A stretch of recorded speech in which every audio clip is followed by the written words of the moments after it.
For over a year now, we've heard about cliffs and standoffs, and now the sequester. We've heard dire predictions about how the government is handling our economic problems and how one day we might just fall off the cliff and never recover.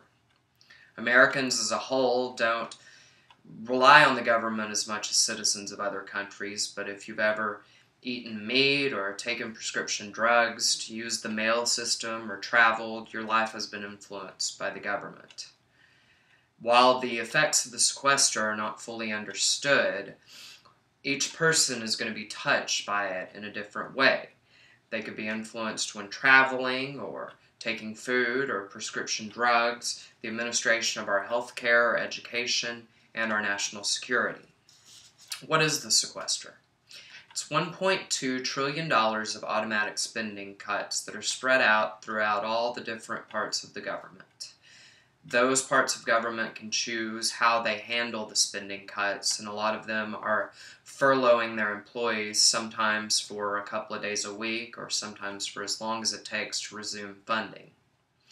Now, this came about because the Republicans and the Democrats were unable to come up with a good solution to the fiscal cliff debate and the problem with raising the debt ceiling.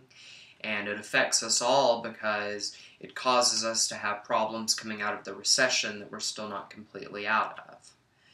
Now that you know a little bit about the sequester, let's talk about how it might affect you. One way that it might affect you is the recession, which we've already touched on.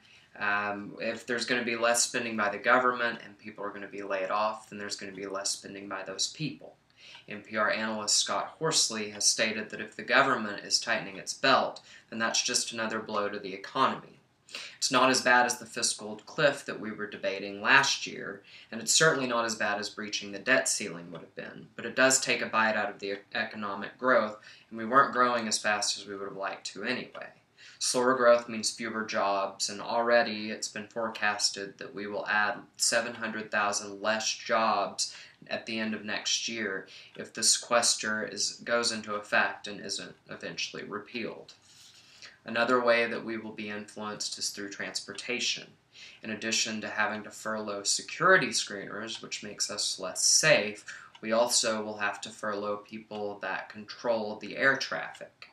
NPR has reported that Transportation Secretary Ray LaHood has said that this means that there's going to be delays, especially in the busiest travel seasons over the summer, because there's going to be fewer controllers. So it means that this is an area where people are going to feel the effects of what's happening.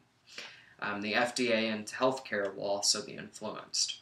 On February 19th of 2013, on NPR's All Things Considered, Julie Rovner told listeners that the Agricultural Department has been warning that the cuts could temporarily shut down food inspection plants and cause disruption in our food supply. Similarly, the FDA said that it would have to forego another 2,100 inspections of domestic and foreign food facilities. The Department of Health and Human Services estimates that 900,000 fewer people will receive health services through community health providers, and 500,000 fewer people will receive vaccinations. On February 23rd of 2013 edition of NPR's Weekend Update, Defense Secretary Leon Panetta said that if this goes on for a long time, for years, America will become a second-rate military power, which is definitely an important thing in our world today, that we keep our citizens safe.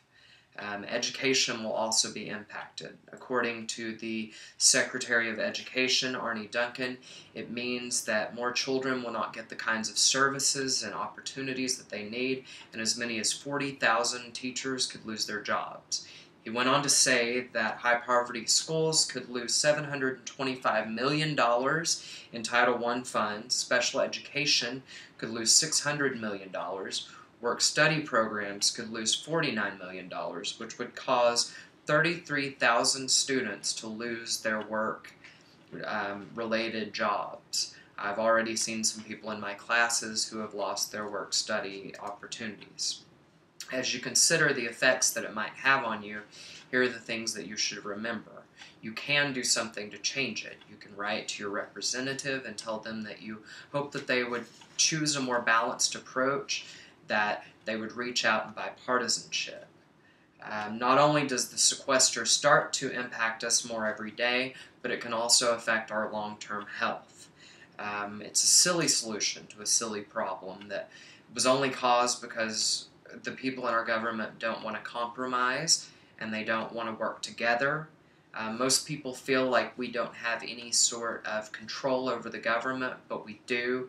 And if you write to your representatives and tell them that you hope that they will find a more balanced approach, you can help us to come out of the recession instead of backsliding, and you can help America to be great again with your newly acquired knowledge about the sequester and how it affects you.